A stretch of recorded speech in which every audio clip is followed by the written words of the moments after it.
Judge Amina Rhodes stood tall behind her mahogany bench, the gavel cold in her hand, the weight of justice pressing heavy on her shoulders. The courtroom in downtown Atlanta buzzed with tension, the kind that prickled skin and tightened throats. Then it happened. Without warning.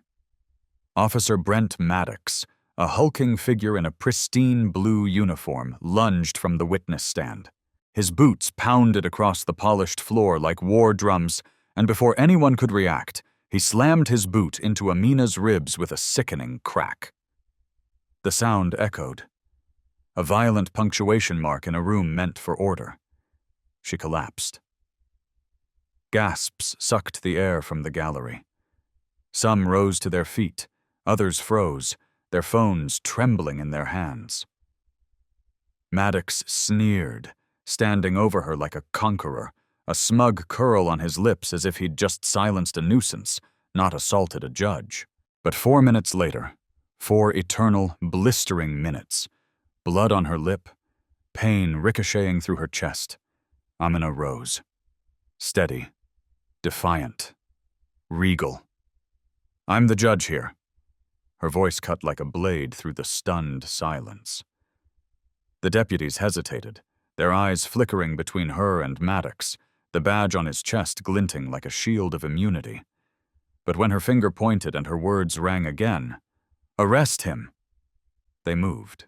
Cold steel wrapped around Maddox's thick wrists, and the sound of the handcuffs clinking was louder than any gavel could ever be. The room stirred with disbelief. Attorneys shifting uncomfortably, their pens still in mid-air, the public whispering, phones already streaming. Amina straightened, ignoring the searing pain in her ribs.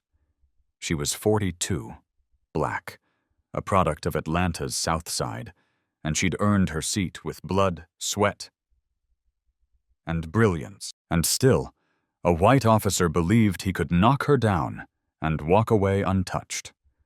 But not today. Not this time. Later, as her robe lay discarded in a shadowed alley outside the courthouse, the city whispered of what came next. Because when systems are built to protect monsters like Maddox, retaliation comes quick and brutal. But so does truth. And before this storm calms, you will want to be here. If you stand with Amina, if you believe black women have the right to hold power without fear, smash that like button. Drop A in the comments if you're already on her side. And subscribe now, because tomorrow's episode will have your jaw on the floor. What's coming for Amina is more than a legal battle. It's a war for her name, her son, and the soul of the justice system itself. The system just got caught with its hands dirty, and we're about to dig deeper. The ibuprofen dulled the pain, but not the rage. Judge Amina Rhodes sat alone in her chambers, ribs throbbing beneath the bandage hidden under her blouse. The courtroom was quiet now. The chaos, the gasps, the metallic click of handcuffs closing around Officer Brent Maddox's wrists, all of it had faded into silence.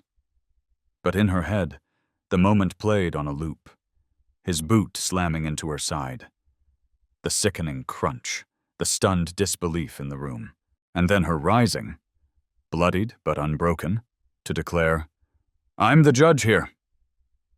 She had won, if only for a moment. She had stood up to a system that had never been built for her and demanded it listen. For once, it had. But justice is not only about truth, it is about power. Who has it, and who decides how the story is told? Amina's phone buzzed across her desk. She expected a message of solidarity, maybe a statement from the Chief Justice, or a flood of support from the legal community. Instead, what she saw made her stomach lurch. A thumbnail of her courtroom, grainy, low-res, with the title, "Judge Assaults Officer During Courtroom Breakdown." Her breath caught.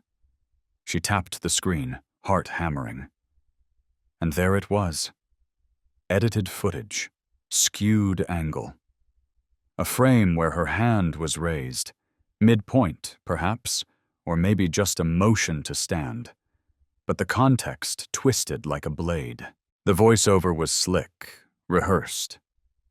Chaos in the Atlanta courthouse today, as Judge Amina Rhodes appeared to lunge at decorated officer Brent Maddox. She froze. Her pulse roared in her ears. The video didn't show Maddox's kick, didn't show her writhing on the floor, didn't show the gasp from the crowd or the fear in the deputy's eyes. Instead, it showed her as the aggressor, her voice digitally enhanced to sound shrill. Maddox's pre-recorded statement followed, him outside the precinct, free and smug. "I was just defending myself. She came at me. I feared for my safety. Judges shouldn't get emotional. She's unfit. Always knew her kind couldn't handle power." Her kind. The words landed harder than his boot had. She stared at the screen as comments poured in beneath the video. Typical angry black woman. Another thug in a robe. Time to clean up the courts. Amina's fingers tightened around her phone. Her vision blurred, not from the tears she refused to shed, but from the fury pounding behind her eyes. This wasn't just an online smear. It was a campaign, a strategy. The system wasn't waiting for her to defend herself. It had already moved to bury her. Her email pinged again. An official notice. The precinct was releasing Maddox. New evidence, they claimed. Her evidence, the footage she had submitted, triple-checked, logged into evidence lockup, had suddenly corrupted. A glitch.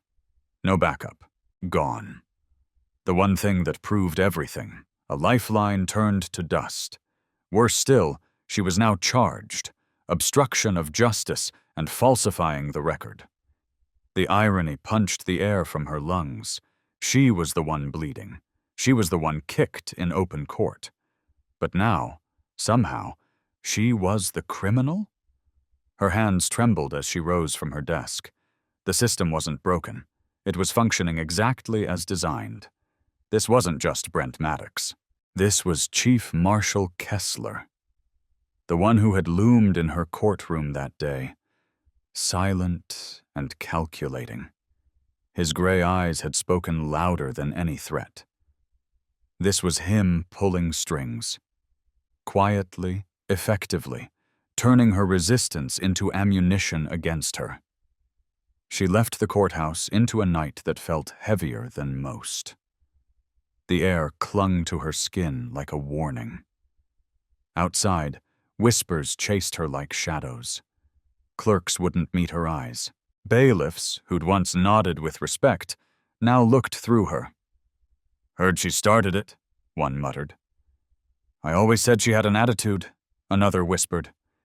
Their words sliced deeper than the cracked rib. But the worst was yet to come. Her car rolled into her driveway, headlights cutting across the lawn. She froze. A crowd. Red hats, cell phones held high. Signs that read, "Lock her up." "Justice for Maddox." "Corrupt judge." Her mouth dried. Her thought, she parked a block away, heart racing as she watched. Then a bottle soared through the air, shattered against her door. Glass sparkled like ice in the grass. Another chant rose. "Get her out!" Her son was inside. She fumbled for her phone. Texted Malik, "Stay low, I'm coming." But before she could move, a black pickup truck barreled around the corner. Hooded men leapt from the bed. One hurled a brick straight through her windshield. Glass sliced her cheek. She ducked, blood warm on her skin. Then, through the haze, she saw him. Maddox, standing free, grinning. "Told you, Judge. You'll pay for crossing me." Then came the Molotov. The bottle arced. Fire bloomed. Her porch exploded in orange flame. She ran, ribs screaming, lungs burning, and ducked into shadows as another call came through. Unknown number. She answered, a gravel voice, cold as ice. "Back off, or your family's next." And just like that, the victory she thought she'd earned was ashes. And her truth? Burned away by a system that had rewritten the story before the ink of her wounds had dried. This isn't just a story of injustice. It's a manual of how systems erase the truth. How even when you bleed for what's right, the world can paint you as wrong. Amina fought. She stood. And they flipped it. Her strength became their weapon. Her platform, their battleground. And yet, this isn't the end. No, this is just the beginning of the war. She didn't sleep that night. Judge Amina Rhodes sat slumped in her sedan, hidden in the shadows of a crumbling parking deck downtown, the wind whispering through the broken concrete. Her robe, once a symbol of power, lay crumpled on the passenger seat like discarded hope. Her ribs throbbed. The cut on her cheek had dried into a crimson crust. And her son, Malik, was texting her from the house she no longer dared go near. "Mom, is it safe?" She didn't know how to answer. So, just hours earlier, she was a respected judge presiding over the Atlanta courts. Now the headlines had flipped her into a villain. The video that exposed her as the aggressor against Officer Brent Maddox was spreading like wildfire, leaving out the boot that cracked her ribs, the blood on her lip, the gasps from the courtroom. And worse, her evidence of the assault, footage that clearly showed Maddox attacking her, was now corrupted, lost, gone. The chain of custody mysteriously broken. That footage was her shield, her only defense in a city where the system didn't bend for people like her. But they took it. Just like they took her reputation, her bench, and now, her safety. And they weren't done. Her phone buzzed again. A forwarded message from her clerk. "Due to new evidence, Officer Maddox has been released. Judge Amina Rhodes is being charged with obstruction of justice and falsifying official testimony." Her heart slammed against her bruised chest. She was the one bleeding on the courtroom floor, and now they were trying to cage her. Amina tried to breathe through it, through the rising nausea, the swelling fear. She wasn't just being discredited. She was being hunted. She had challenged a decorated officer. She had demanded accountability. And in return, the system was moving like a machine, grinding her down with precision. That's what they do, she thought. Turn the whistleblower into the threat. She drove aimlessly through Atlanta's veins, Peachtree, Edgewood, Northside, trying to find somewhere safe. But safety was a luxury she no longer had. Every precinct was off limits. Every courthouse was a trap. She pulled over near an old gas station and dialed Jamal, her clerk, voice low. "I need the original footage, the one we submitted. I need it now." "I tried, Judge. It's gone. Deleted. Not just corrupted, erased from the log. They're saying it was never there." The line fell silent. Her proof, the truth, had been wiped clean. Then came the first threat. A video surfaced online. Maddox outside the precinct, free, calm, flanked by uniformed officers who stood like statues.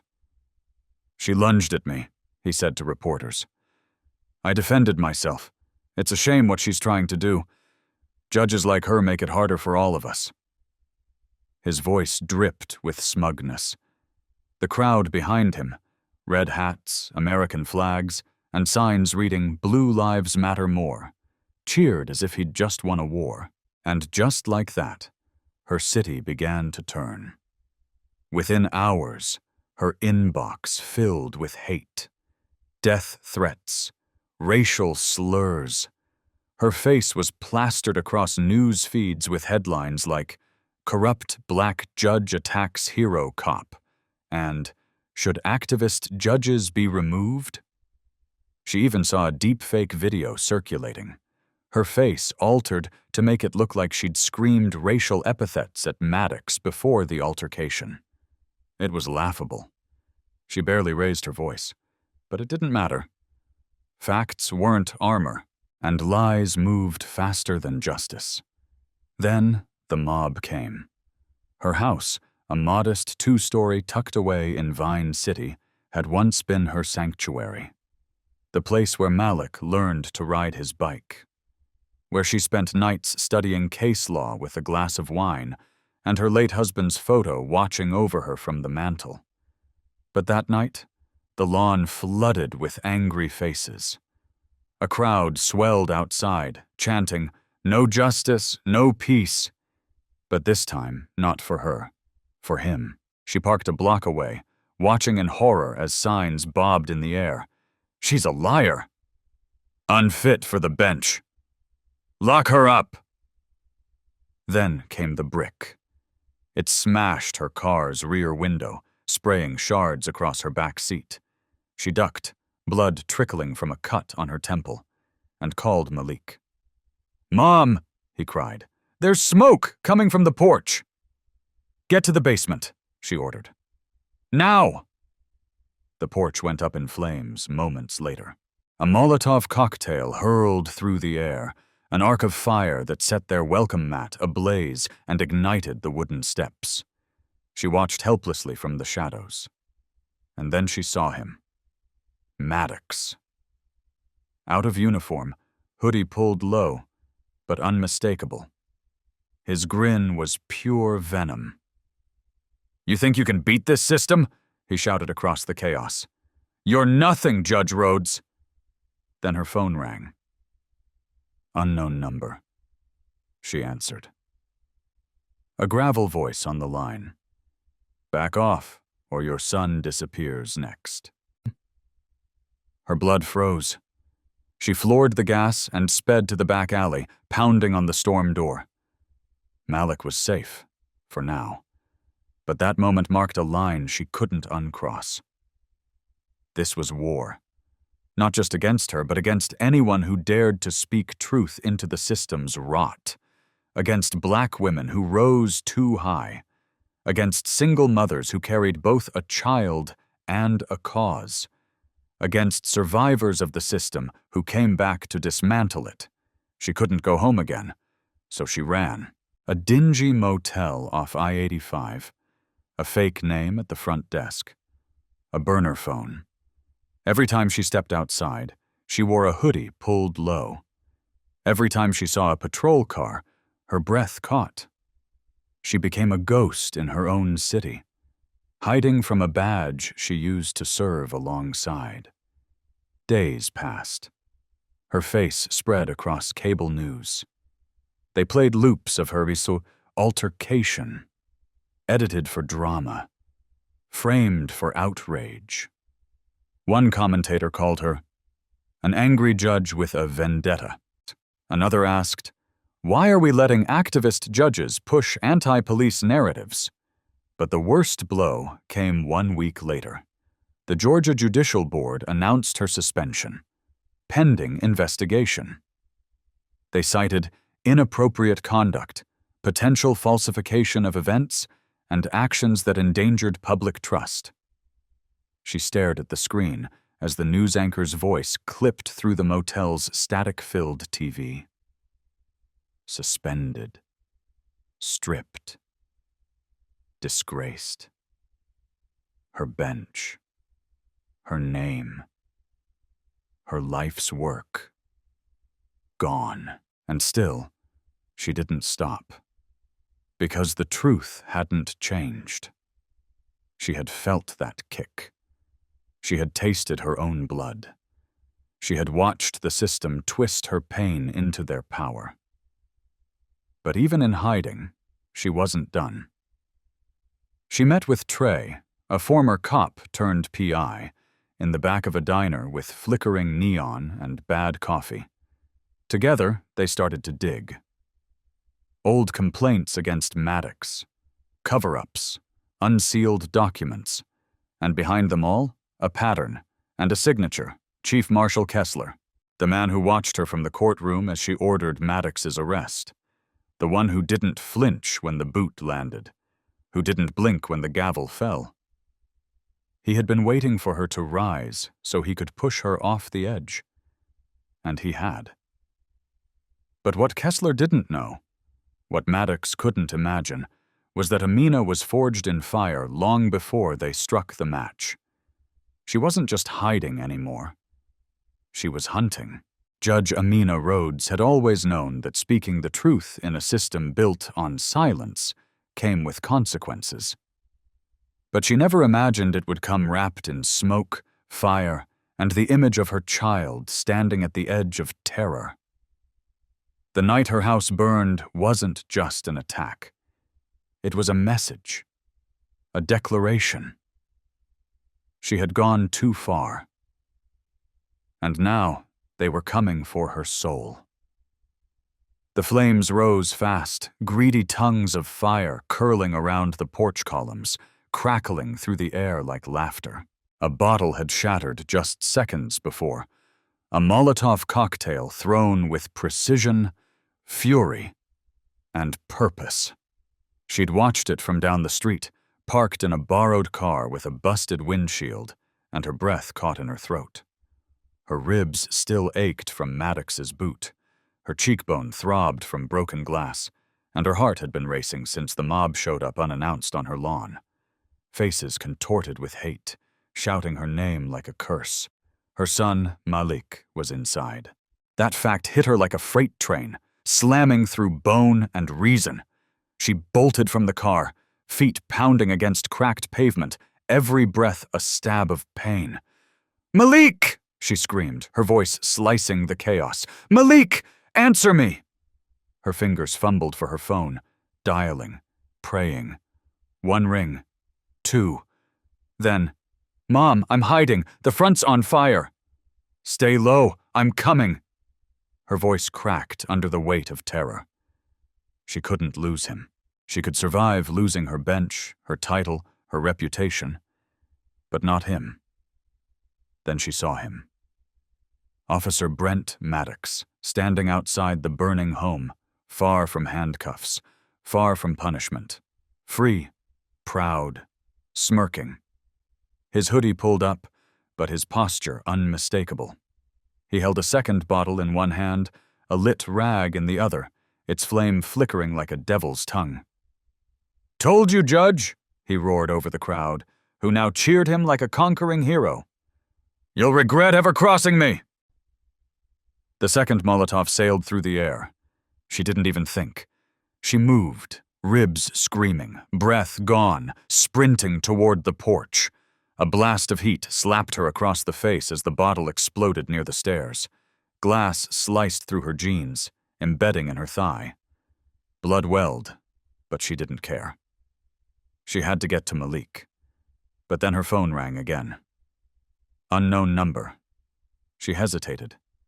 Just a blink. And answered.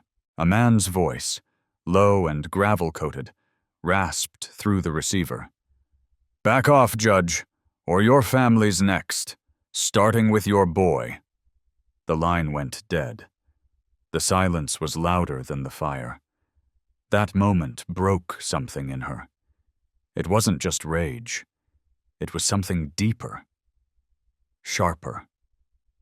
A scream buried beneath a mother's bones. They were hunting her child. The flames weren't the only thing threatening to destroy her. They were simply the most honest. She slammed through the back gate, kicking in the basement door. Smoke poured down the stairs like a tidal wave.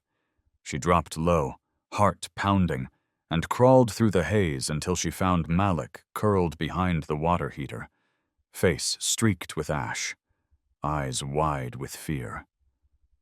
"I got you," she whispered, dragging him out, shielding his body with hers as they scrambled through the smoke-choked corridor.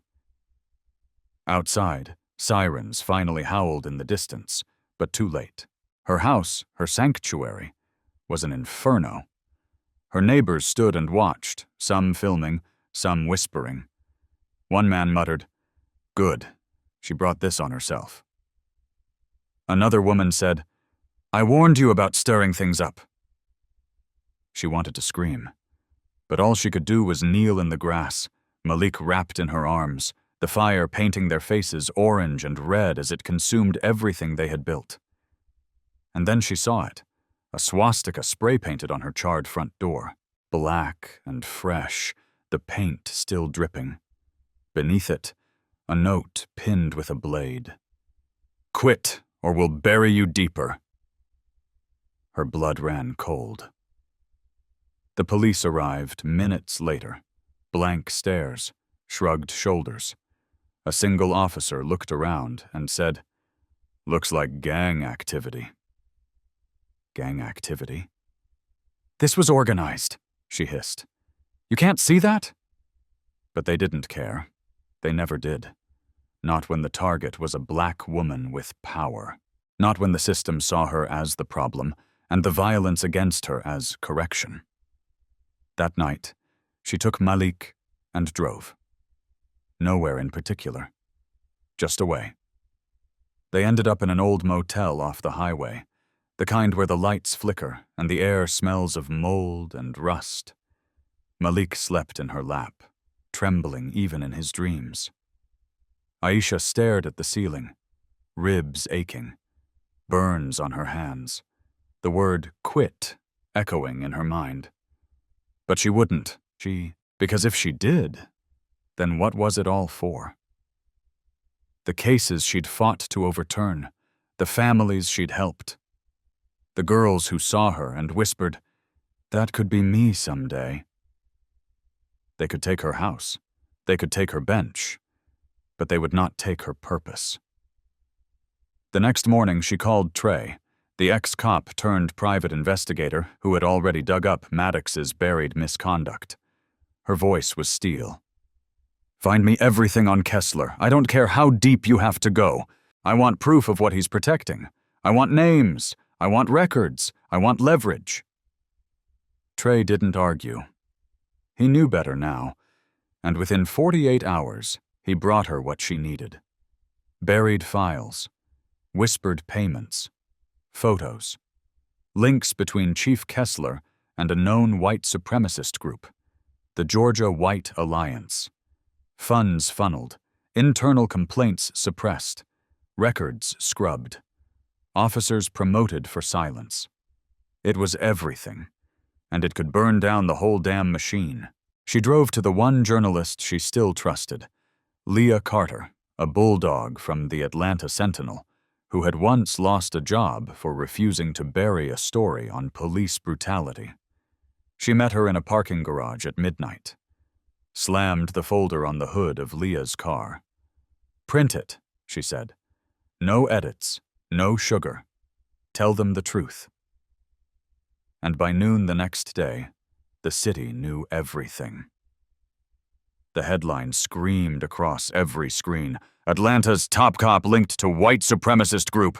The article went viral in under an hour. Hashtags trended. Crowds gathered outside precincts. Protesters flooded the courthouse steps. "Justice for Judge Rhodes," they chanted. "Burn the system down." She watched from a borrowed motel room, Malik asleep beside her, the glow of her phone lighting her battered face. She wasn't smiling. Not yet. But she felt it. The tide was turning. But you know how this works by now, don't you? The system doesn't go down without a fight. Within hours, another headline dropped. One meant to gut her all over again. "Judge Rhodes under federal investigation for corruption. Bribery allegations surface." She stared at the screen, her knees buckled. It was a frame job. Another trap. This time with forged bank records and unnamed sources. Another lie. Another weaponized smear. But this time, she didn't collapse. She didn't cry. She turned to Malik, kissed his forehead, and whispered, "They're scared." And that meant they were finally bleeding. The morning after the fire, Judge Amina Rhodes woke up in a cheap motel room with the taste of ash in her mouth and her son's weight pressed against her side. Malik was still sleeping, his face bruised from the chaos, his arm bandaged from where he'd tripped running from the blaze. The room was too quiet, like the city was holding its breath. Amina's ribs burned. Her cheek throbbed from the brick that sliced her skin. Her phone was full of threats, her house a pile of blackened wood and scorched memories. And yet, she was still standing. Barely, but standing. And that meant they hadn't won. Not yet. She pulled herself from the bed, careful not to wake Malik, and stared into the cracked bathroom mirror. Her face looked like a war zone. Dark rings under her eyes, a fresh cut across her jaw, blood crusted behind her ear. But her eyes? Her eyes were steel. They tried to erase her. They tried to burn her out. But they made a mistake. They forgot who they were dealing with. She was a judge, yes. But before that, she was a survivor. A single mother who'd raised a son while climbing through the sharpest parts of the legal system. A black woman who knew how to fight back without warning, without apology. And now? She was going to make them bleed. She dialed Trey, her closest ally, a wiry, sharp-eyed former cop turned PI. He picked up on the first ring, his voice gravelly with exhaustion. "They burned my house," she said. No emotion. Just truth. "I saw it on the news," he said. "I'm sorry, Amina." "They painted a swastika on my door. Left a note." Her voice cracked. "Said if I don't quit, they'll bury me deeper." Silence on the other end. "I want everything, Trey. Everything on Maddox and Kessler. I don't care how deep we have to go. We're taking the system apart." Trey didn't hesitate. "Give me 24 hours. It only took him 12.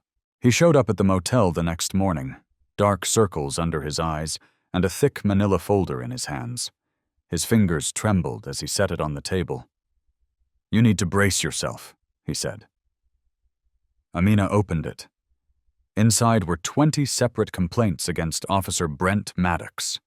Excessive force, chokeholds, racial slurs, hospital records, swollen jaws, black eyes, broken bones, all from black men and women.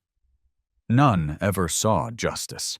Everyone marked "Zuot unsubstantiated." Most had been quietly settled. The rest vanished entirely. And everyone signed off by the same name. Chief Marshal Gregory Kessler. But that wasn't the worst of it. Trey flipped to the final page, a digital trail of payments. Thousands of dollars funneled from a shell company with ties to a white supremacist group known as the Georgia White Alliance. And who received them? Kessler. The man behind Maddox. The one who had orchestrated Amina's public smear. The one who'd stood in that courtroom like a ghost. Watching. Waiting for her to fall. She stared at the evidence, her fingers tightening around the paper until her knuckles whitened. "They've been running this game for years," Trey said quietly. "Covering their own. Funding hate. Silencing anyone who gets too close." "And now they've lit that hate on fire," Amina said. "They came to my house. My son was inside." Trey nodded, jaw clenched. "Let's return the favor." They met Leah Carter, an investigative journalist from the Atlanta Sentinel, in a church parking lot an hour later. Amina handed her the folder without a word.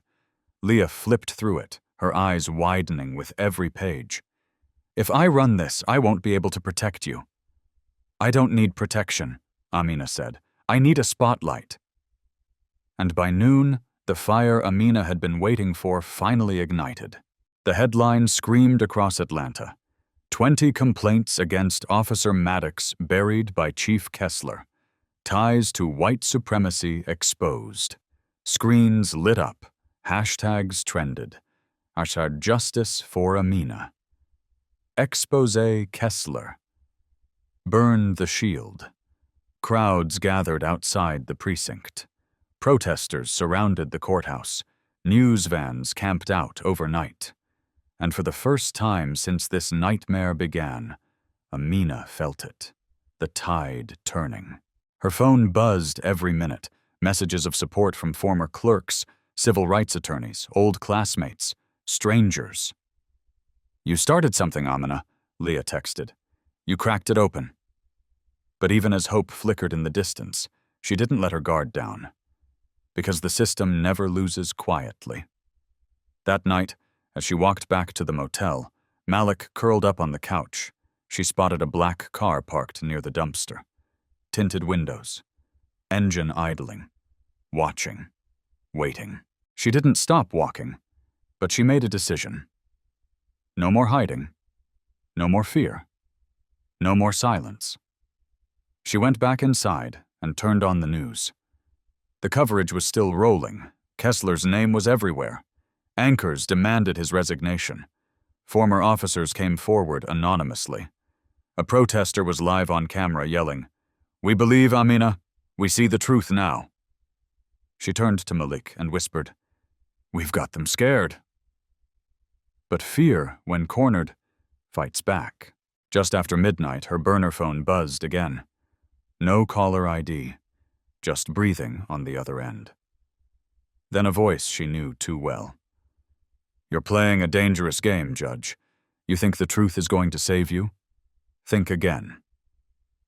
Click. She clutched the phone so hard it cracked. This wasn't a game. This was war. And tomorrow, she'd drop something even bigger. Judge Amina Rhodes never thought she'd feel true helplessness. Not after everything. After being kicked in her own courtroom, after watching her home burn, after being smeared across every screen in America. But nothing prepared her for the moment she found her son's body bleeding in the alley. It wasn't supposed to be like this. For a moment there was hope. A flicker, after she leaked the dossier exposing Officer Maddox's buried brutality and Chief Kessler's ties to a white supremacist funding ring, the city had erupted. Protesters surrounded the precinct, hashtags trended, commentators demanded resignations. Her name, once dragged through the dirt, was now chanted in the streets.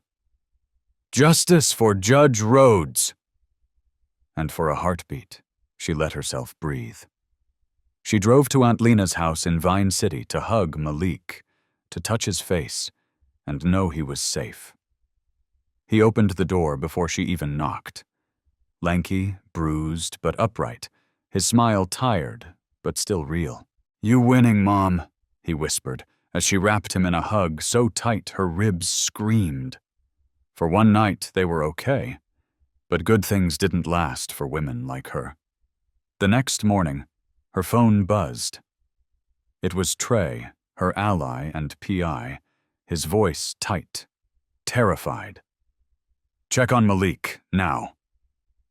Her heart dropped. "He's right here." She turned, but he wasn't.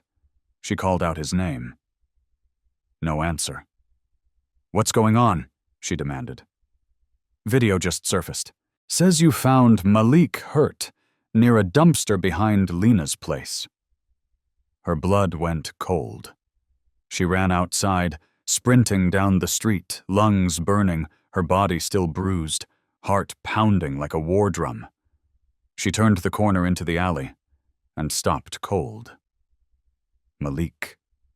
Crushed against a rusted dumpster, his shirt torn, his arm carved.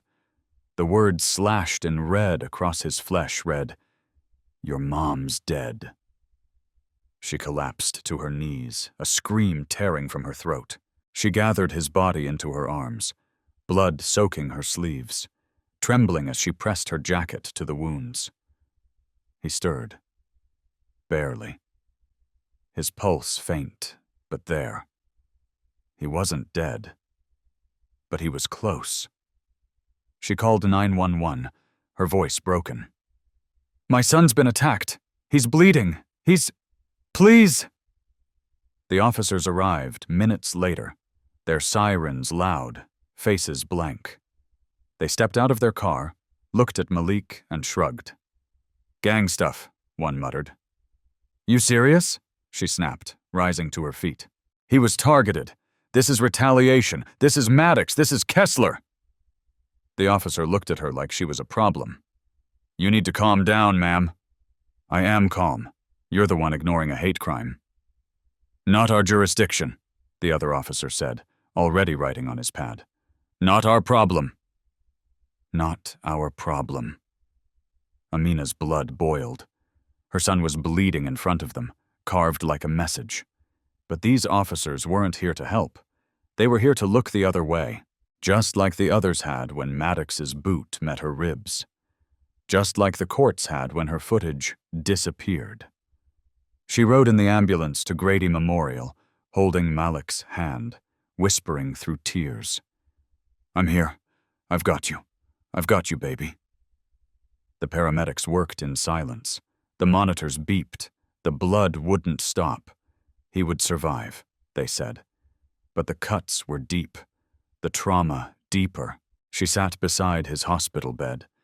The machines humming like ghosts.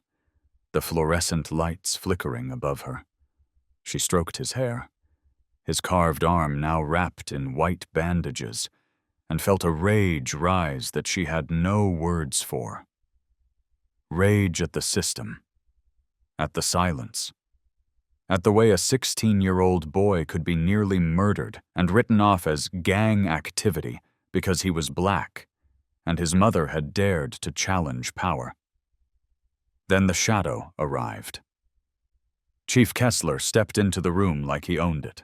His suit was pristine, his hair perfectly combed, his gray eyes glittering like steel.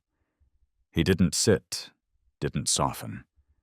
He just stood at the foot of Malik's bed and spoke. "Rough day, Judge?" His voice was smooth. Too smooth. "Kids get hurt when you push too hard." She rose slowly, her body shaking with fury. "You son of a—" He held up a hand. "Think about who's next before you keep digging."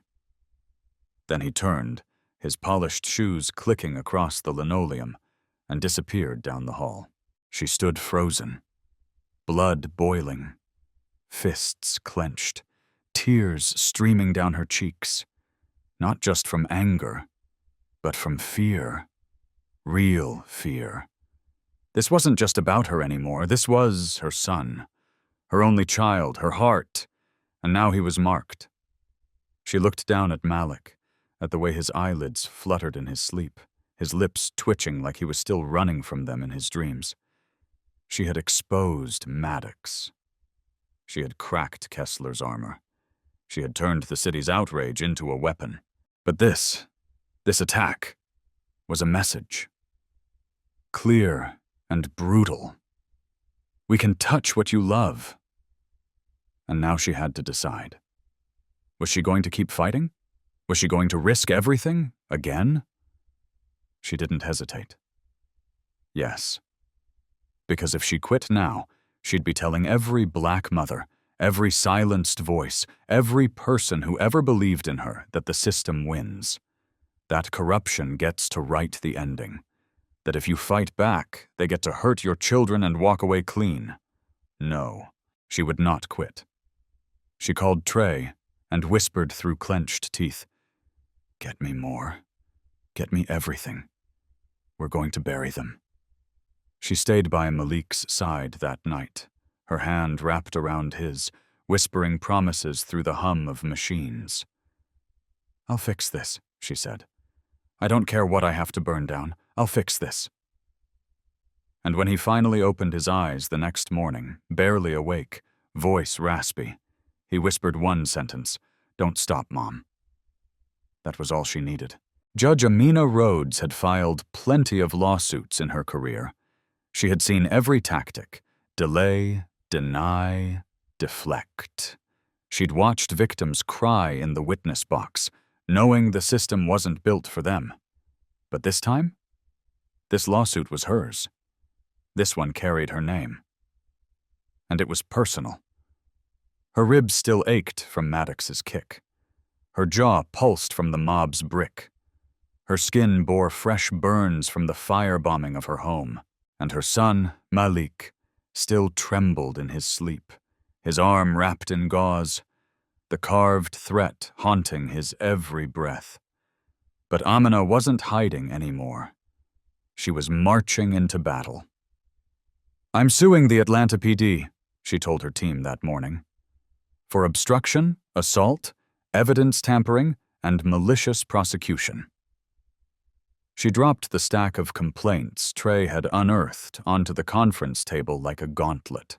Officer Maddox's brutality, long buried by bureaucracy and blood money, was now paper, now evidence. 20 complaints, all ignored. And Kessler's name? Signed off on every single one. It wasn't a rogue cop. It was a criminal network with uniforms and badges. Her lawyer, Carla Evans, flipped through the files with a tight jaw and eyes burning with purpose. "You know what you're doing, right? This isn't just a case, it's war." "I know," Amina said. "They already came for my son. What else can they take?" The press caught wind within the hour. Cameras swarmed the courthouse steps. Protesters shouted her name. "Stand with Amina!" Signs waved in the wind. "Hold the badge accountable. Justice for Malik. Justice for us all." For the first time since the smear campaign began, Amina felt something she hadn't dared feel. Hope. And yet hope felt dangerous. Because in this city, hope had always come at a price. The lawsuit was airtight. Trey's folder was their weapon. Carla's arguments sliced through the courtroom like fire through paper. Maddox's brutality, caught in witness statements. The security footage from the warehouse attack. The hacked text messages proving Kessler's hand in Malik's assault. Every piece stacked high on the judge's bench like bricks in a wall they couldn't ignore. The media ran with it. Atlanta PD under siege as Judge Rhodes strikes back. Protesters kept vigil outside the courthouse. College students painted murals of Amina's face, bruised but unbroken, holding a gavel like a sword. And through it all, she stayed quiet. Focused. In control. Until the verdict came in. The grand jury returned an indictment. Maddox, charged, excessive force, kidnapping, conspiracy, assault. The courtroom erupted. Reporters shouted questions. Carla squeezed Amina's hand. Malik, watching from the gallery, let out a shaky breath and whispered, "You did it, Mom." Outside, the city cheered. Amina walked down the courthouse steps to a crowd that roared her name. Her head held high, her bruises visible, her gavel raised in triumph. This was what justice was supposed to feel like. Until the bomb dropped, it came fast, cruel, and merciless, like everything else the system had thrown at her. A text from Trey, urgent and cryptic. "Turn on the news, now." She did, and the anchor's voice was cold, surgical. "Breaking. Judge Amina Rhodes implicated in corruption scandal. Bank records show alleged bribes to influence case outcomes." She froze. The screen cut to documents, her name, bank transfers, highlighted deposits from years ago. She hadn't seen those before. Because they weren't real. "This is fake," she whispered. "This is a setup." Carla was already calling the judicial board, but it was too late. Her suspension came through that same hour. No hearing, no due process, no mercy. Just gone. She drove straight to Carla's office, the city blurring around her. Her hands trembled on the wheel. Her breath came short. "They're framing me," she said when she burst through the door. "They made fake records. I've never taken a dime." "I believe you," Carla said. But her eyes flicked toward the TV, where the footage played again. Amina stared at it. Her name twisted. Her face dragged through another smear. The crowd that once chanted for her now whispering in doubt. And then she saw him. Officer Maddox, standing outside the precinct again. In uniform. Smiling. "I told you," he said to the cameras. "She was a fraud, a liar, a thug in a robe." The reporters nodded. Some even laughed. She sank into Carla's chair, her voice a whisper. "I don't understand. How did they get into my financials? Who would even have access?" Carla didn't answer, but Amina already knew. She drove fast, angry, heart-sick, straight to Marcus Tate, her law school confidant, the one who had posted her bail, built her strategy, held her when she cried, pushed her to sue, believed in her. She burst into his office, but the receptionist looked up and blinked. "Marcus isn't in." "Where is he?" The woman shrugged. "Haven't seen him since yesterday." Then Amina's phone buzzed.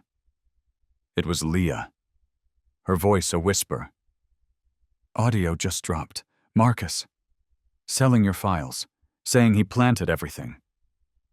Amina's knees buckled. "No," she said, "that's not possible." But the audio was already playing. His voice, clear, calm, calculated. "She gave me everything. I sold it. 50 grand. Easy money. I told her I'd fight for her. But you know how it is. Too good a deal." She dropped the phone. The betrayal shattered her in ways bullets never could. Marcus hadn't just abandoned her. He sold her soul, her trust, her fight, her truth, turned into a weapon. The lawsuit she'd built, the movement she'd inspired, suddenly painted as a lie. He took the slush fund files, the proof of Kessler's corruption, and sold it. Now she was not just suspended. She was branded corrupt. Again. And this time, the story stuck. She stumbled out of the building. Her phone rang again. Unknown number. A voice, grinning. "You're finished, Judge. Your own people sold you out." She collapsed into her car, her breath ragged, her body shaking, her mind racing, her hands bloodied from gripping the wheel too tight. She thought she'd won. She thought indicting Maddox was the breakthrough. She thought justice finally saw her. But this was deeper. They didn't just want her beaten. They wanted her discredited. And Marcus was their scalpel. Judge Amina Rhodes had faced courtrooms that wanted her silenced. She'd faced mobs that wanted her erased. She'd faced betrayal that nearly hollowed her out.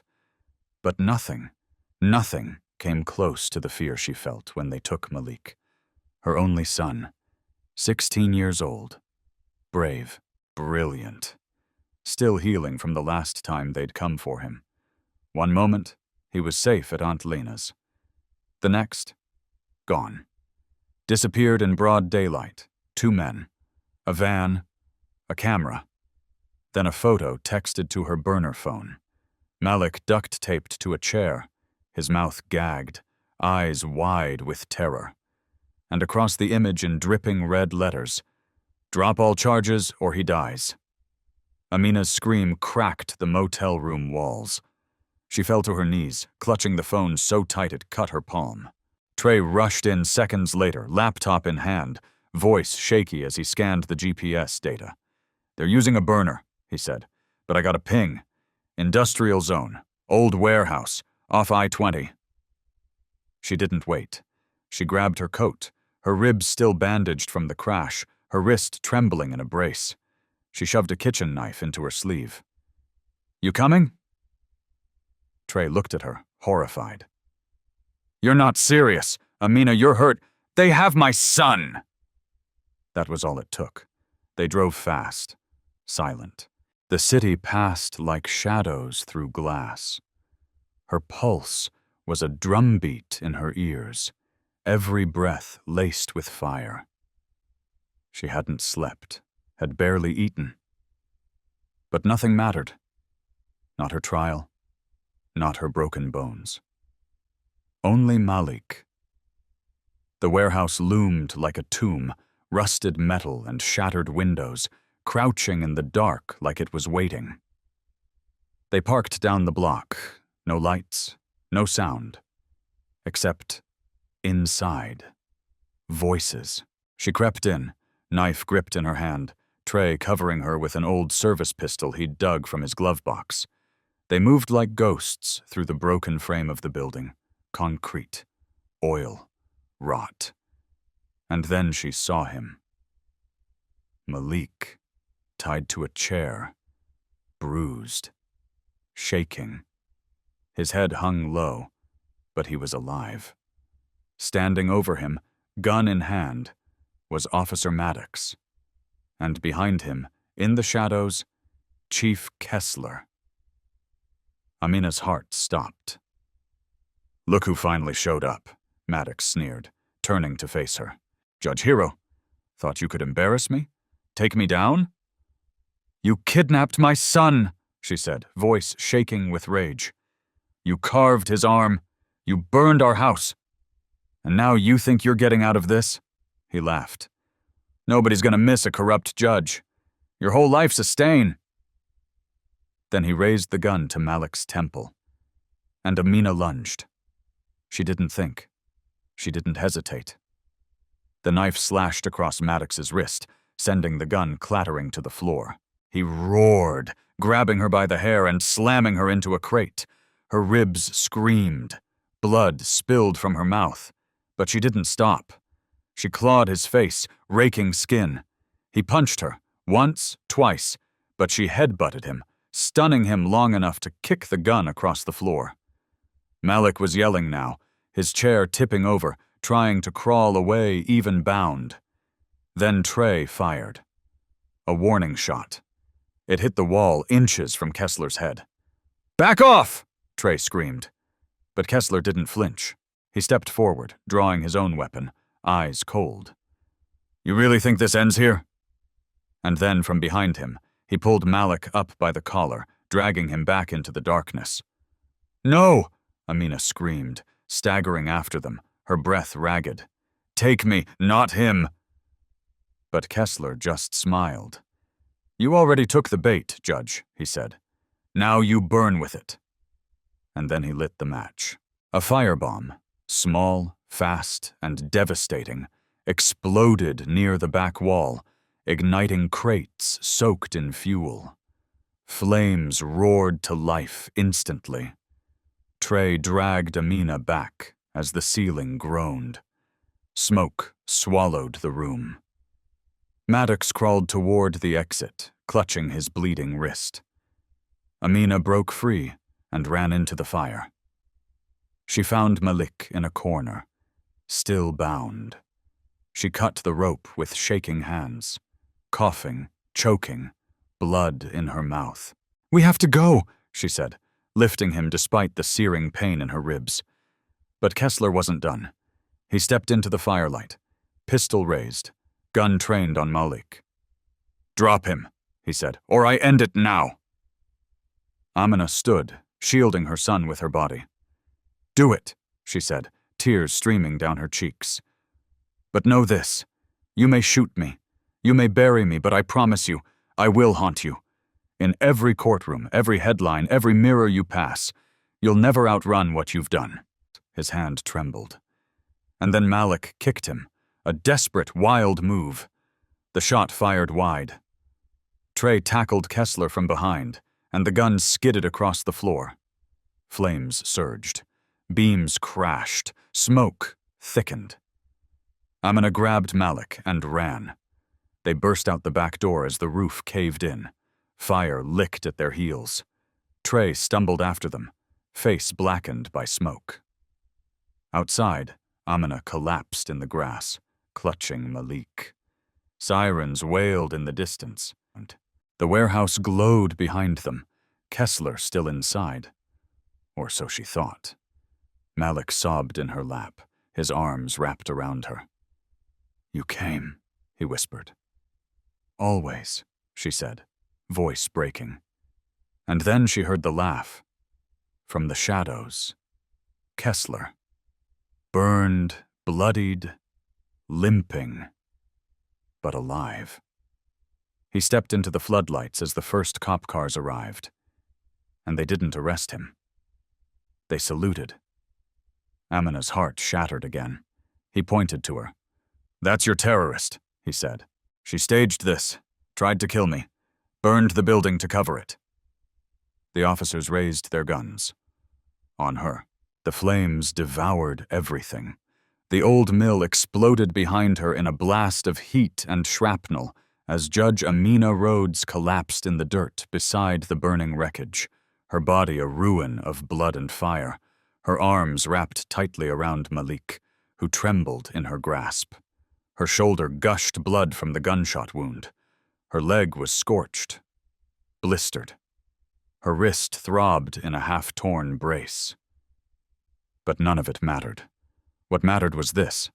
Her son was alive. She had dragged him through the blaze, through the gunfire, through Kessler's last, desperate ambush. She had fought Maddox tooth and nail, slammed Kessler into the concrete, dodged bullets, kicked down doors. She had become fire, become vengeance, become survival itself. And now, she was dying. At least, that's what the world was about to believe. The sirens closed in. Medics rushed from behind trees and floodlights. Malik sobbed over her chest as they lifted her onto a stretcher, her voice barely a whisper in his ear. "You're safe now. Whatever happens next, remember that." The ambulance doors slammed shut. The siren wailed. Her blood soaked the sheets. Her vision faded as the monitor's beep turned flat.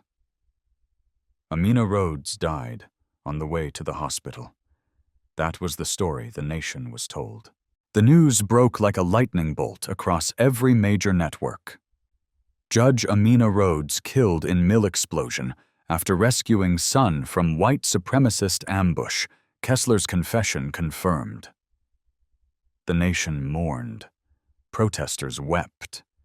The footage of Amina, limping through fire, shielding her son with her body, was played on every screen, every hour. Hashtags trended. Justice for Amina. Our judge. Hashtag she fought back. Vigils popped up in Atlanta, in Chicago, in D.C. Murals bloomed across brick walls. Amina with a gavel in one hand, her son in the other, flames behind her, and truth burning in her eyes. And from the ashes, the dominoes fell. Kessler's confession, broadcast live before the ambush, couldn't be denied. His words, "Yes, I bombed the courthouse. Yes, I hunted her. Every drop of blood's on you for pushing me," echoed through every headline. His command to burn the mill was caught on Trey's hacked live feed. The world saw him for what he was, a monster in a tailored suit. Feds raided the Atlanta precinct. Dozens were arrested. Internal Affairs tore the department apart. Officer Maddox, already convicted, now faced additional charges tied to the attempted kidnapping and arson. His smirk was gone, his face hollow as he was dragged back to federal court. Chief Kessler was found dead in the rubble. Or so it was claimed. Some said his body was recovered. Others weren't so sure. The flames had eaten everything. But what mattered was this: his reign was over.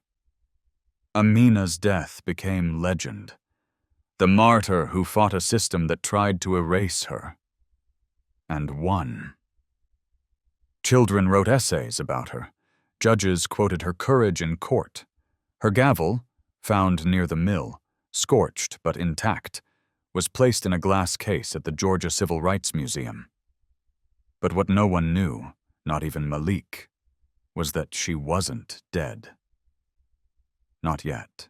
50 miles south of Atlanta, beneath an old farmhouse wired with stolen generators and blackout curtains, Amina jolted awake on a steel cot, her shoulder wrapped tight, her burns stitched. Her body felt like it had been dragged through fire, because it had. But she was alive. Alive because Marcus Tate had never betrayed her. The voice in that viral audio? Faked. The evidence planted to frame her? A setup designed to infiltrate the very machine Kessler used to destroy his enemies. Marcus had gone undercover the moment the courthouse bombing pinned blame on Amina. He knew she couldn't win this war from inside it, so he played the long game, fed disinformation, made it look like he'd turned, then pulled her out of the mill seconds before the structure collapsed, swapping her body with a burned cadaver stolen from a morgue Kessler once controlled. It was ugly, morally gray, but it worked. He saved her. So did Trey, who survived the warehouse explosion despite being left for dead. He'd been working behind the scenes ever since, leaking Kessler's financial ties to white supremacist PACs, sharing Maddox's brutal arrest record, and tracing each department bribe to the city's core. And now? Now Amina was a ghost. A dead woman with no limits, no jurisdiction, no badge, no chains. She watched her own funeral from the bunker's TV, watched Malik cry over a grave that held no body, watched the city burn with grief and outrage, watched the nation turn its eye to Atlanta and ask how justice had cost one woman everything. Marcus sat beside her, his voice low. "They think it's over." "It's not," Amina said, her voice gravel and grit. "No," Marcus agreed. "It's just the beginning." The feds began rolling out reforms within days. Civil rights task forces launched in 3 major cities. Police oversight committees doubled their budgets. Amina's story ignited a movement, one she never expected to lead, from the shadows. But her mind stayed on Malik. She hadn't seen him since the mill. He thought she was gone. And that was the hardest part. Not the fire, not the lies, not the scars, the silence, the absence, the way his face twisted in grief on the screen. "I have to let him think I'm dead," she whispered one night, her hand pressed to the glass of the TV screen. "It's the only way he stays safe." But her voice cracked, and Marcus saw the pain beneath her armor. "We'll bring him in," he promised, "when it's time." And she nodded, because she knew. The machine wasn't done fighting. The purge was only step 1. The real corruption ran deeper. So she waited. Recovered. Watched the headlines. Helped Marcus from behind the curtain, feeding leaks, hacking documents, staging anonymous exposés. Her death had bought her freedom, and she was going to use it. One morning, weeks later, she saw Malik on the news again, this time not crying, but marching with a protest crowd. His sign read, "My mother taught me to fight." She smiled through the tears. He was becoming everything she hoped. And when the moment was right, she'd return. Not as a judge, not as a victim, but as something more, a symbol, a storm. The world believed Judge Amina Rhodes was gone, a casualty of the mill fire, a martyr who sacrificed herself to save her son, A legend burned into headlines, murals, and national memory, and Amina let them believe it, because in death she had become something she never could while alive, untouchable. Her death had blown the doors open.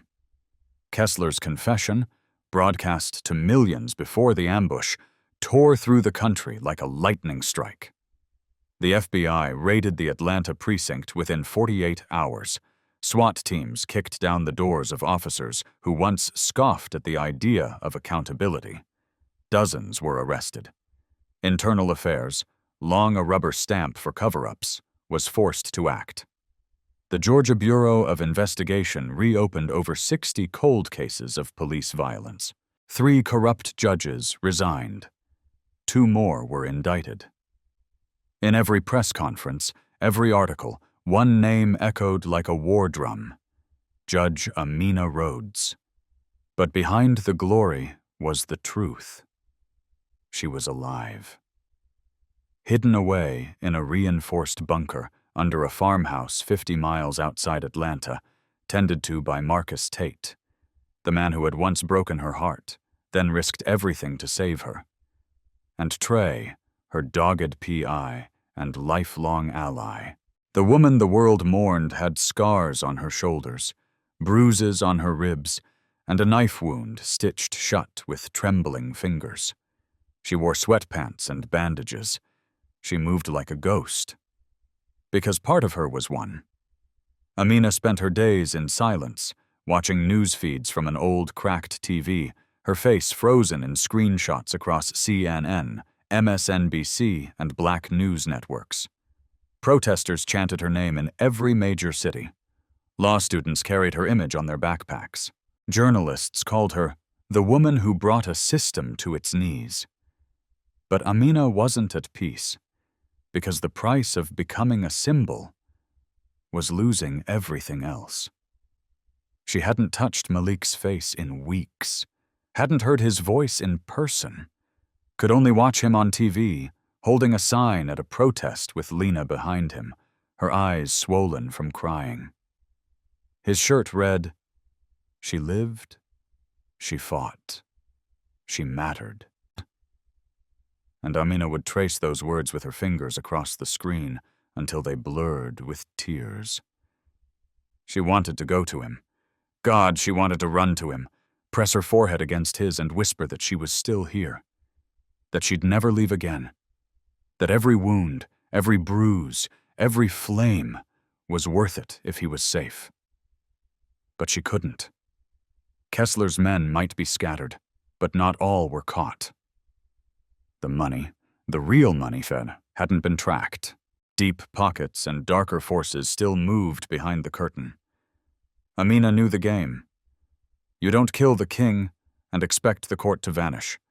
You burn the court to ash and salt the earth. So she stayed hidden.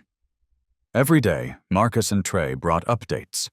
More resignations, more protests, more bills being drafted. A National Police Oversight Board was in the works. Her gavel, scorched and found near the mill, had become the symbol of a new reform movement. Black mothers carried mini replicas in marches. Civil rights lawyers used it in speeches. But with every gain, the grief deepened. She wasn't just watching a world she changed. She was watching a life she lost. One night, unable to sleep, she wandered to the small radio Trey had rigged to a private frequency. Her fingers hovered, then pressed record. She spoke into the dark. "If you hear this, Malik, I'm sorry I had to go. I'm sorry I let the world believe I was gone. I did it to protect you, to finish what I started. They tried to kill us, baby. Tried to make sure no one like us ever stood tall again. But I'm still here, still fighting. Every day. For you. For what's right. For the truth they buried in fire. And when it's safe, I'll come back. Not as a ghost, but as your mother. Whole. Until then, don't stop fighting. You're my legacy. You're my light." Her voice broke on the last word. She turned the recorder off and set it aside, unsure if she'd ever send it. But saying it out loud, even once, mattered. It reminded her she was still human. Not just a martyr, not just a weapon. A mother. A woman. A fighter. But the battle wasn't over, because Kessler's death raised more questions than it answered. His body had been found in the rubble. DNA matched. But Amina had seen too much, fought too long to believe the official report. The man who'd nearly buried her in a courthouse bombing wouldn't die without making a statement. And yet, no manifesto, no final message, just silence. Too clean, too final. And in that silence, Amina sensed something worse. A bigger game. A darker player. The system hadn't just been Kessler. He was a symptom, not the disease. And the disease was still alive. One morning, Trey stormed into the bunker, his laptop shaking in his hands.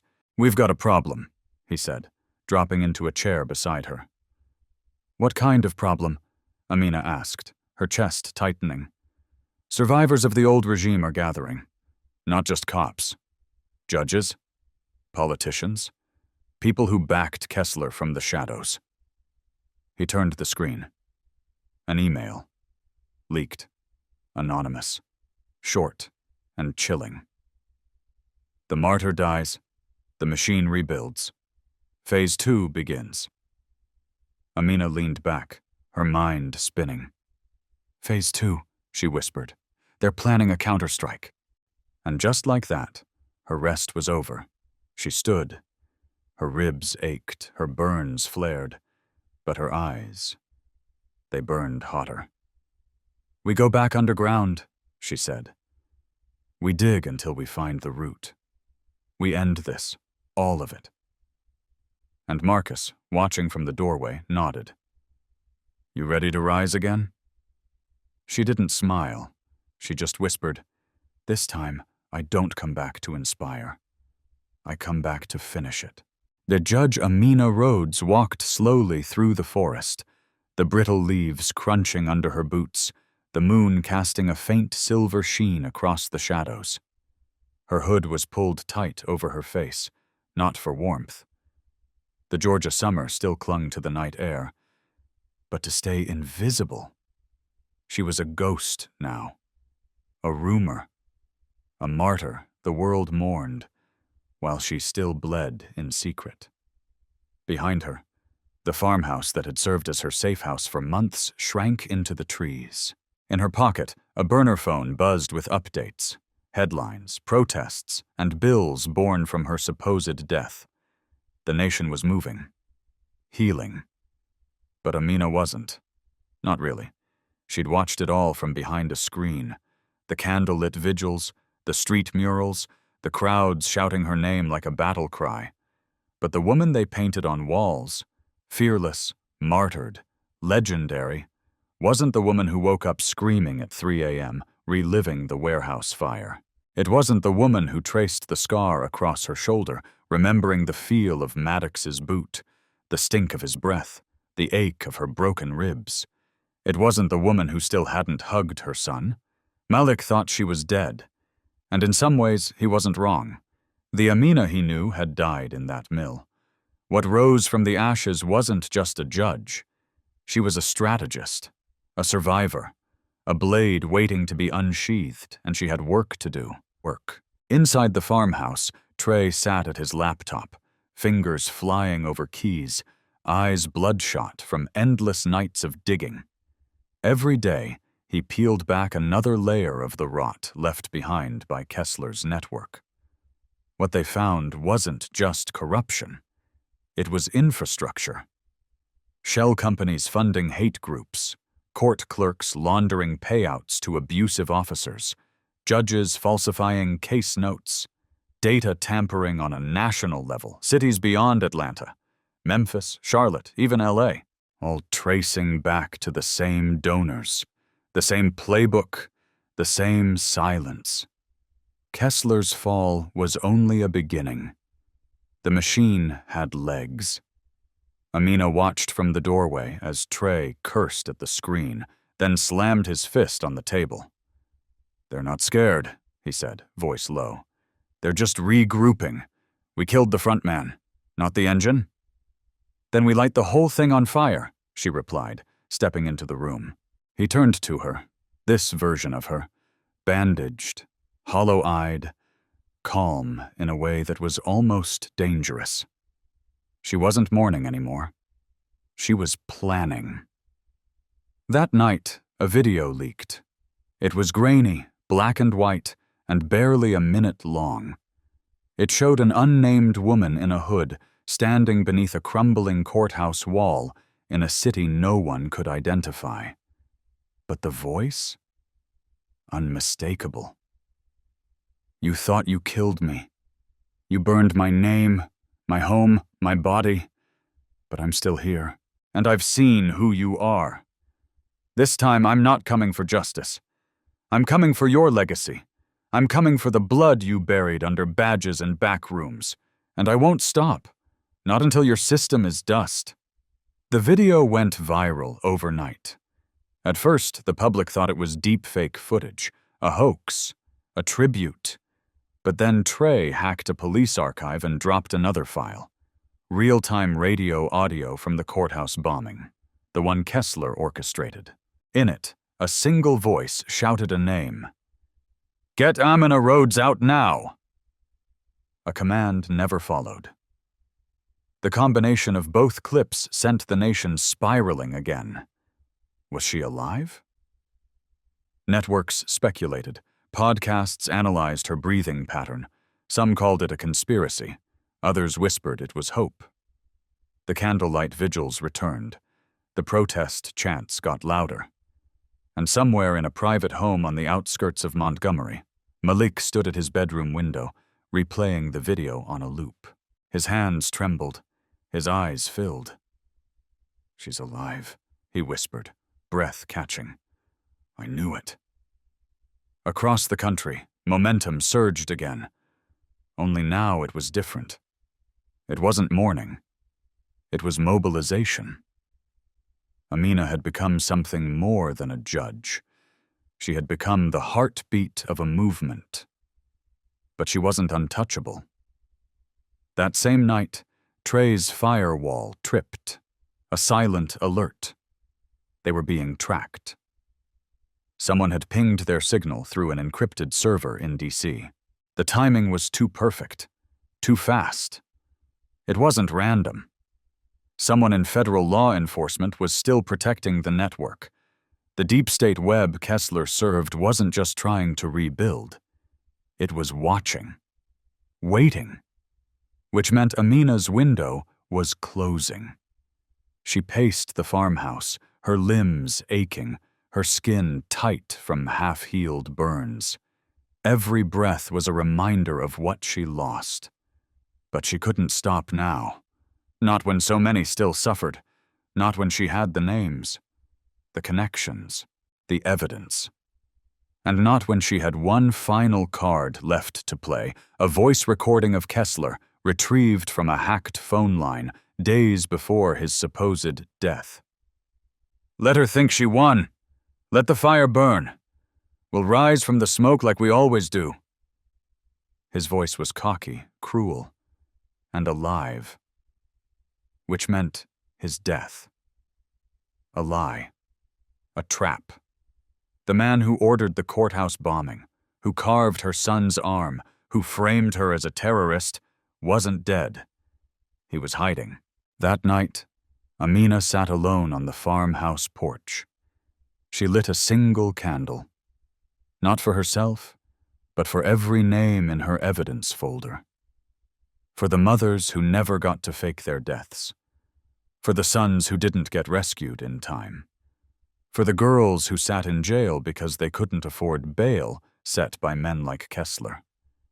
She let the silence wash over her. And then she picked up her burner and dialed a number she hadn't called since law school. It rang once, twice. A voice answered, Steady, calm, familiar. "You're alive," it said. "Not for long," she replied. "Unless I burn this thing to the ground." She met with a journalist the next day. A trusted one, underground, no cameras, just facts. She handed over the Kessler audio, the hacked documents, the federal trails. And when she turned to leave, the reporter stopped her. "People need to see your face again," she said. "They need to know you survived." Amina paused. Then she shook her head. "They don't need my face," she said.